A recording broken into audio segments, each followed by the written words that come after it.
네, 반갑습니다. 앞전에 제가 대운을 조금 잘못 적었습니다. 대운에 바로 사가 아니고 묘였습니다. 우리 지적해 주신 낚시하는 공자님 감사합니다. 그래서 제가 다시 한 번 더 수정을 해서 권력을 사랑한 여인에 대해서 한번 살펴보도록 하겠습니다. 일단 이 사주의 특징은 일단 무근입니다. 근이 없습니다. 그리고 월지 식신입니다. 식신인데 천간에는 제로 이렇게, 그래서 식신격이 제격으로 변격된 경우가 되겠습니다. 바로 이 명조입니다.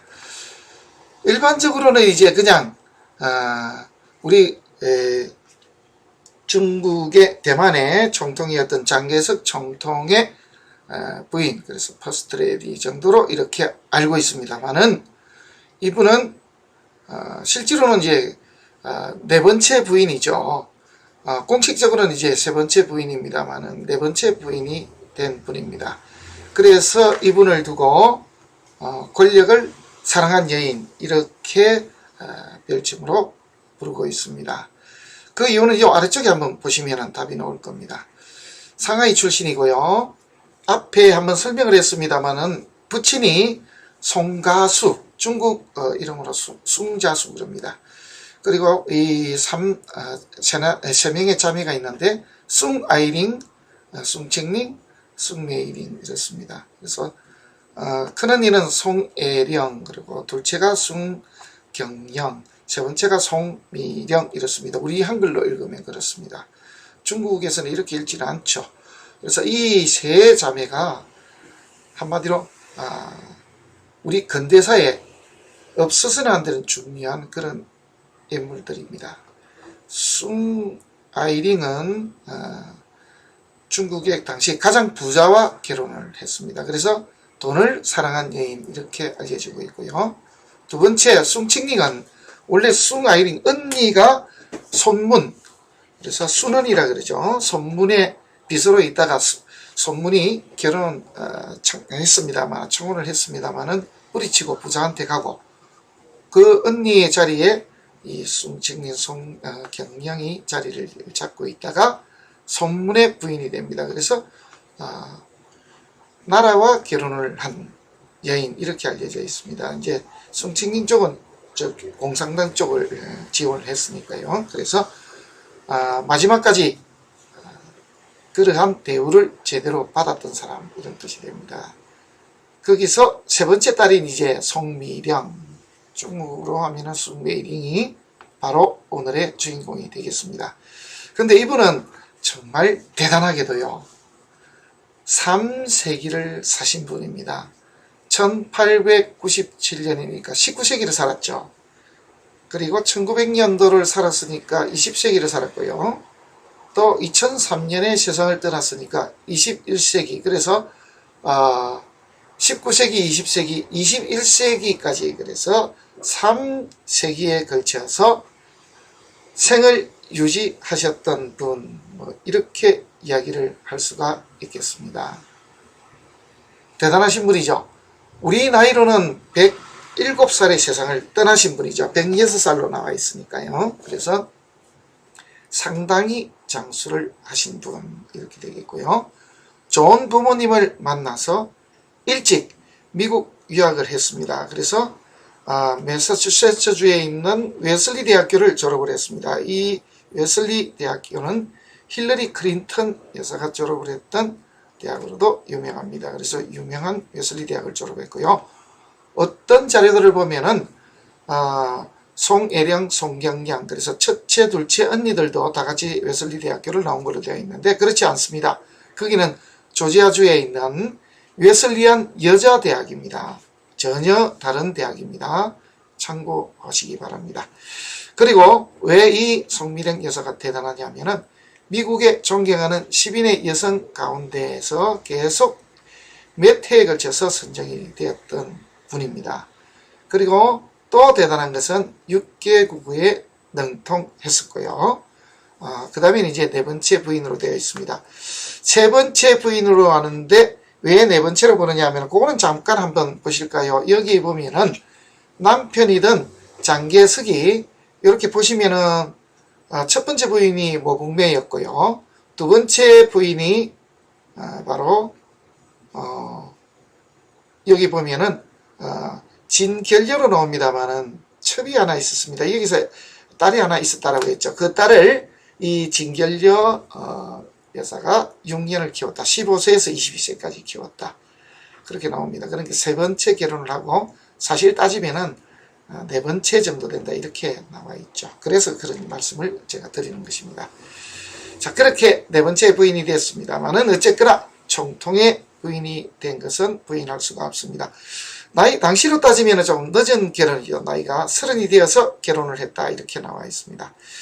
그리고는 이제 역사적으로 봤을 때 중요한 것이 39이 될 때 장薛량, 장항량이라고 그랬죠. 이 사람이 아니었더라면은 중국이 공산화가 안 될 수도 있었습니다. 그 이야기는 앞에 말씀을 드렸습니다. 장개석 총통을 이야기를 할 때 장개석 총통이 마지막 공격을 하려고 할 때 이 체포를 해버린 바람에 그 2주 동안 때문에 공격을 하지 못하고 결국은 우리 보면은 마오쩌둥, 모택동이 살아남아서 결국 역전을 하게 됩니다.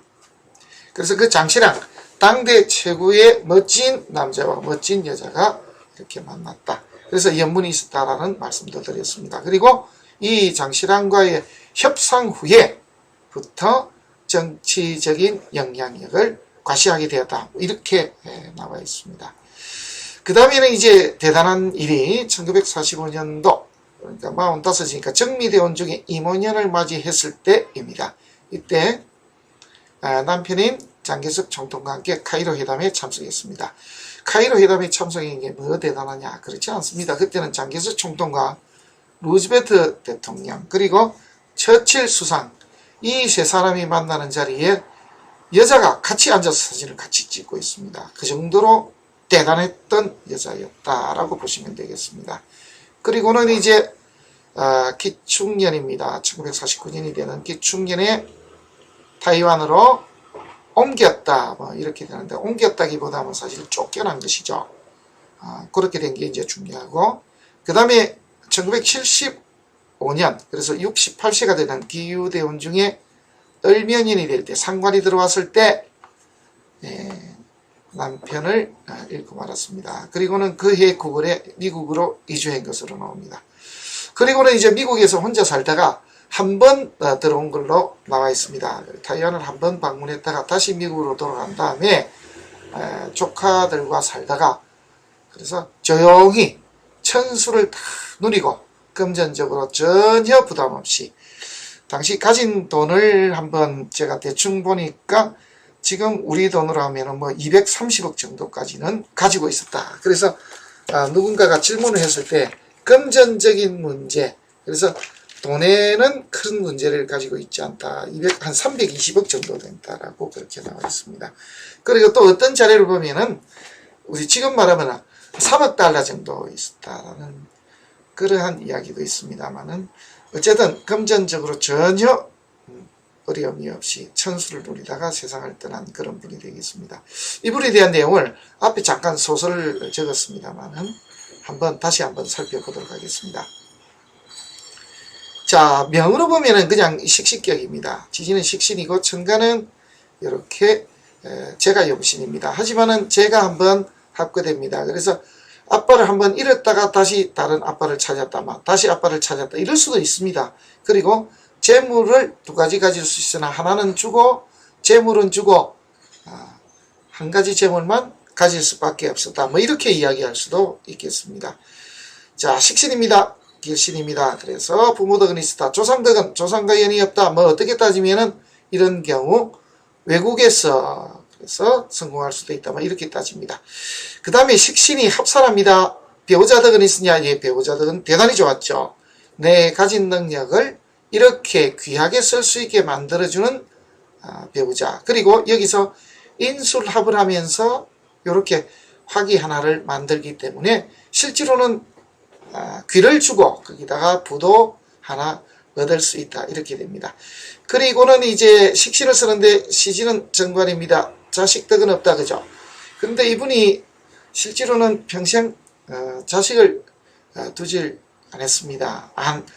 낳질 못한 것인지 아니면은 낳을 수 없었던 것인지는 잘 모르겠습니다만은 어쨌거나 자식이 없었습니다. 그래서 만년에는 큰언니가 낳은 딸, 그래서 조카와 함께 살다가 세상을 떠난 것으로 그렇게 알려져 있습니다.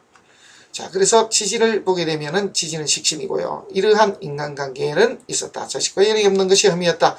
배우자 덕이 아주 좋았다. 이게 이제 이 명주의 골조입니다. 골자고 천간했던 것은 제더라. 그래서 식신이 뜰 때가 일단 제일 좋죠. 그때를 한번 보도록 하겠습니다. 그때가 바로 이때입니다. 용신전기가 뜨게 되면은 제격에다가 식신을 같이 겸하게 되죠. 이때가 일단 가장 좋고요. 두 번째로는 이렇게 관이 들어올 때가 됩니다. 이때가 또 사실은 가장 좋습니다. 물론 지지는 이 시기가 전부 다 꽝이죠. 왜? 용신이 식신이기 때문에 이렇게 인운으로 흐르는 것이 가장 좋지 않습니다. 그래서 이렇게 인신상충이 나면은 자리 보존이 어려운 그런 시기가 되고요. 그러고 보니까 실제로 한 이쯤에서 그런 사단이 났던 것 같습니다.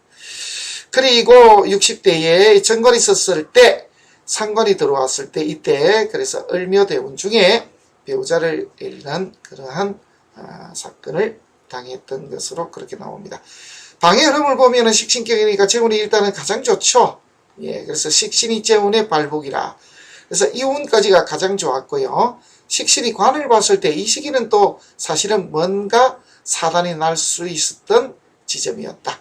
그래서 관, 지기와 연관되어 말썽이 생기던 시절 뭐 이렇게 이야기할 수도 있고, 또 때에 따라서는 남편과 이별을 할 수도 있는 시기 뭐 이렇게 이야기할 수도 있습니다. 어쨌든 방에 흐르면은 요렇게 이 부분이 가장 좋았다. 요렇게 신유술로 왔을 때 가장 안 좋은 경험들을 하는데 특히 신유입니다. 그 중에서도 더 안 좋은 걸 찾으면 신금일 수도 있습니다. 그런데 그나마 넘어갔던, 이분이 넘어갔던 것은 이거였다. 왜? 인술에서 화기가 하나 옆에 갖추는 정도가 있었기 때문에 이렇게 금에 식신을 쓰는데 인이 들어와서 공격을 하는데 이걸 그나마 넘어갔다 이런 정도인데 성패로 따지면 일단 패입니다. 술은 좋죠. 식신이 살을 다시 합했으니까. 그래서 식신 합살했죠. 그래서 이때가 또 한번 좋은 때입니다. 천간도 마찬가지입니다. 제격 패인. 젠데 천간에서 인을 만나기 때문에 문제가 없습니다. 여기가 운이 거의 다 됐고요. 그리고 이 운이 오면은 도저히 피할 수가 없습니다. 이사주가 가지고 있는 단점 중에 이렇게 축토가 들어오게 되면은 축술미 이렇게 시세지형에 걸리기도 하고, 또 식신이 또 정관을 본 경우고, 천간은 천간대로 개수가 떠서 그걸 하기 때문에 이때 다 무너졌다. 그래서 명이 다 될 수밖에 없었는데, 그래도 천수를 누린 것은 정말 천우신조였다. 뭐 이렇게 이야기할 수가 있겠습니다. 자, 여기서 보면은요, 이분이 이제 성공하게 되었던 계기 중에 하나가 이럴 때입니다. 아버지가 목사였다가 그 다음에 사업으로 다시 성공하신 분이라고 제가 말씀을 드렸죠. 바로 그러한 부분이 작용을 했다라고 보는데, 여기서 볼 것은요, 식신정기죠. 길신이 떠서 내가 원하는 것을 할 수가 있었다. 내 하고 싶은 대로 했다. 내가 원하는 것도 얻었다. 또 식신이 살을 받죠. 운이 좋았죠. 거기다가 진술축을 했으니까 집을 떠나게 되고, 또 하나는 진유합을 하게 되니까 계획하에 먼 곳으로 가서 내 직위를 갖기 위해서 이런 뜻도 됩니다. 그럼 우리 나이로 하면 한 22살 이전이 되니까 당연히 이 당시는 웨슬리 대학교를 다니고 있던 그런 시점이 되겠습니다. 그래서 이렇게 을사가 들어와도 상관은 없습니다. 왜냐하면 용신이 일단 제기 때문에. 그래서 이 시기들이 다 좋습니다. 그리고 합하고 들어오는 시절은 원래는 그 배우자궁이 여기서 합을 해야 됩니다. 여기서는 이별하는 시기입니다. 남자가 있으나 이별을 하는 시기가 되고 이때 합을 하게 되는데, 어쨌거나 여기에 30세에 결혼한 것으로 나옵니다. 이 오른쪽에 있는 이 나이들은 전부 만으로 한 나이니까 이것도 역시 참고해서 함께 보셨으면 좋겠습니다. 그래서 이분이 인생에서 가장 힘들었던 시점으로 한번 살펴보면은 이때가 아니었겠는가. 재생살이 되고요. 지지는 지지대로 인신상충이 났으니 내 뜻대로 되는 게 없었으며 천간에도 난제에 빠져 있었다. 그래서 이 시기가 삶에서 가장 힘든 시기가 아니었겠는가 이렇게 보고 있는데, 아니나 다를까 이 중에 또 기중형이 들게 됩니다. 이 사주는 축토만 뜨면 사단이 나거든요.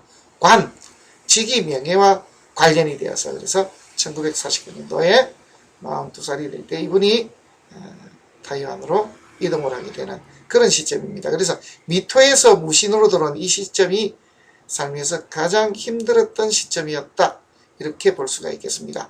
그 이후로는 이제 60대로 넘어갔을 때는 보면 기토가 뜨거든요. 이거는 또 좋습니다. 단 지지가 역시 핍니다.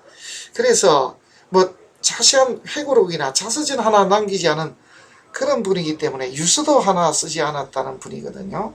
그것 때문에 조금 아쉬움은 있습니다만은, 제가 봤을 때는 이러한 시기에 그러한 정신적인 고통을 좀 당하지 않았을까 하는 그런 정도로 생각을 합니다. 이 위에 보면은 자매가 셋입니다만 둘째가 일단은 제일 예뻤다고는 합니다. 하는데 이 부인이 되게 좋았던 모양이에요. 어쨌든 장개성 총통은 부인인 송미령 여사와 결혼하고 기독교로 이렇게 개종도 합니다. 물론 자기가 원해서 한 것은 아니고요. 장모가 기독교로 이렇게 개종을 해라고 해서 그렇게 했다라고 이렇게 나와 있습니다. 그리고 당연히 송미령 여사는 미국에서 교육을 받았으니까 친미 쪽에 가깝겠죠. 그래서 또 남편을 장개석을 완전한 친미파로 이렇게 만들었던 계기도 됩니다. 우리 역사에서는 이 송미령 여사를 굉장히 고맙게 생각해야 될 부분이 있는데요. 그것은 다름이 아니라 우리가 독립운동을 하는 데 있어서 큰 도움을 받았기 때문입니다. 우리 한 번씩 독립운동가 그러면 약산 김원봉 선생이 나옵니다. 그런데 공산주의자이다 이런 말로 폄하를 합니다만은, 일제와 싸우는 당시에서는 대단한 분이었죠. 이 김원봉 선생의 부인이 바로 박차정 장군입니다. 여사가 장군인데, 이 박차정 여사께서 우리 송미령 총통의 부인을 만나서 임시정부를 도와달라고 이렇게 부탁을 합니다. 우리가 상해 임시정부 이런 이야기 많이 듣죠. 그리고 우리 감도에서도 우리가 많이 일본군과 싸우기도 했고요. 그래서 이때에 전폭적인 지지를 해준 분이 바로 송미령 여사, 그리고 이분 말씀 때문에 어떻게 보면은 장개석 총통이 우리를 많이 도와줬다, 이렇게도 볼 수 있습니다. 사실 우리 역사에는 대단히 고맙게 생각해야 될 대단히 중요한 역할을 하셨던 그런 분입니다. 그래서 우리가 이분도 한번 기억해두고 넘어갈 필요가 있지 않겠나 하는 그런 생각을 해봅니다. 이분 덕에 우리가 힘을 얻어서 방송도 하고, 또 방송을 들은 사람들 중에 독립운동을 한 사람도 많고, 그 중에는 윤동주 시인도 방송을 듣고 움직였다라고 이러한 말도 남겨놨습니다. 그러니까 우리 역사에도 크게 영향을 끼친 분, 그렇게 됩니다. 자, 기억하시죠? 장개석 총통. 그래서 이 두 분의 궁합을 한번 잠깐 보도록 하겠습니다. 과연 좋았던가 하는 것입니다. 자, 우리 일단은 송미령 여사를 먼저 봤으니까, 송미령 여사는 천간에 임수가 있는 남자를 만나면 큰일 납니다. 그죠? 왜냐하면은 이 임수를 만나면 용신이 합거되기 때문입니다. 지지로는 수기운이 있는 남자를 반드시 만나야 됩니다. 그 이유는 지금 이렇게 얻어맞고 있는 부분이 있기 때문입니다. 그리고 오화가 있는 남자를 만나면 더 좋을 수도 있습니다. 이노설 식신이 제9을 짜버리니까요. 그래서 살도 제로 바뀌고 식신도 제로 바뀌는 그러한 위치가 됩니다. 그리고 또 술토를 만난 것도 좋죠. 그리고 뿌리까지 얻었습니다. 이렇게 제도 있는 것도 나쁘지 않습니다. 그래서 천간에 보면은 좋은 기운들, 나쁜 기운이 없고요. 이렇게 보면은 기토, 정관까지도 얻었습니다. 그래서 이 여사 입장을 봤을 때는 그리고 인, 관, 재관인을 다 얻었습니다. 그래서 나쁠 것이 없다. 두 번째, 이 장개석 총통의 입장에서 봤을 때는요, 천간에서 역시 이 인이 중요한 역할을 하기 때문에 임수가 있는 여인을 만나면 안 됩니다. 근데 정화가 있기는 합니다만은 임수가 있는 것이 조금은 아쉽죠. 지지로 봤을 때는 급제를 반드시 제거해줄 살이 있는 여자가 1번이고, 두 번째로는 정관이 있는 이런 여자인데, 다행스럽게도 이러한 기운을 가진 여자를 만났습니다. 나머지들은 크게 도움이 될 것은 없죠. 그렇게 따지면은 이 두 부부에서는 송미령 여사가 장개석 총통에게 오히려 더 큰 많은 도움을 얻을 수 있었다. 이렇게 이야기를 할 수가 있겠습니다. 위쪽은 궁합만 봐주시고요. 제가 밑에 쪽에는 제가 이걸 잘못 보고 했던 것입니다. 그래서 묘진이 빠져 있다가 여기에 들어 있습니다. 이렇게 됐던 부분입니다. 자, 오늘은 우리나라 독립운동에도 큰 영향을 끼치고 도움을 주셨던 장개석 중화민국 총통의 부인인 송미령 여사의 사주를 보면서 왜 이분은 이렇게 권력과 결혼을 했으며 또 어린 시절에 왜 부모 덕이 좋았고 외국에서 공부를 하게 되었고 또 엄청난 장수죠. 그 당시로 107살에 세상을 떠났으니까요. 왜 장수를 했으며 평생 왜 그렇게 고생 한번 제대로 안 하고 살다가 말년에 천수를 누렸는가 하는 그런 부분에 대해서 한번 살펴봤습니다. 고맙습니다.